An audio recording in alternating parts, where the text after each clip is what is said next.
8 മാസങ്ങൾക്ക് ശേഷം നടൻ മമ്മൂട്ടി കേരളത്തിൽ തിരിച്ചെത്തി. നെടുമ്പാശ്ശേരി വിമാനത്താവളത്തിലെത്തിയ മമ്മൂട്ടിയെ സ്വീകരിക്കാൻ മന്ത്രി പി രാജീവ്, അൻവർ സാദിഖ് MLA എന്നിവർ ഉണ്ടായിരുന്നു.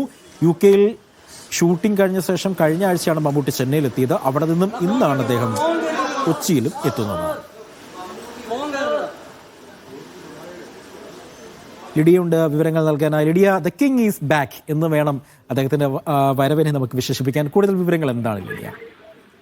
അജി, അല്പസമയം മുൻപാണ്, ഏകദേശം 2:30 നെടുമ്പാശ്ശേരി വിമാനത്താവളത്തിൽ മമ്മൂട്ടി എത്തിയത്. ഏറെ സന്തോഷത്തോടെ കൂടിയാണ് ആരാധകർ അദ്ദേഹത്തെ വരവേറ്റത്.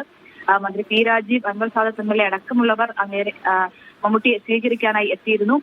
അത്രയധികം സന്തോഷത്തോടെ ഒരുപാട് ആരാധകർ അദ്ദേഹത്തെ നെടുമ്പാശ്ശേരി വിമാനത്താവളത്തിൽ സ്വീകരിച്ചു. സ്വന്തം കാറിൽ ഡ്രൈവ് ചെയ്താണ് മമ്മൂട്ടി ഇളംകുളത്തെ വീട്ടിലേക്ക് പോയത്. അല്പസമയത്തിന് മുൻപാണ് മമ്മൂട്ടി ഇളംകുളത്തെ വീട്ടിൽ എത്തിയത് എന്നാണ് നമ്മൾ മനസ്സിലാക്കുന്നത്. മാത്രമല്ല, ഈ മമ്മൂട്ടി പാട്രിയോട്ട് എന്ന സിനിമയുടെ, മഹേഷ് നാരായണന്റെ പാട്രിയോട്ട് എന്ന സിനിമയുടെ 3ാം ഭാഗത്തിലേക്ക് ഈ നവംബർ ആദ്യവാരം തന്നെ ജോയിൻ ചെയ്യും. അതിനായാണ് ആ ഷൂട്ടിംഗ് ഉള്ളത് കേരളത്തിലാണ് നടക്കുന്നത്. അതിനായാണ് മമ്മൂട്ടി ഇപ്പോൾ കേരളത്തിലേക്ക് എത്തിയിരിക്കുന്നത്. എന്തായാലും പാട്രിയോട്ടിന്റെ 3ാം ഷെഡ്യൂളിലേക്ക് മമ്മൂട്ടി ഉടൻ ജോയിൻ ചെയ്യും. മറ്റു സിനിമകൾ, കടങ്കാവൽ അടക്കമുള്ള സിനിമകൾ ഉടൻ റിലീസ് ചെയ്യാനിരിക്കെയാണ്.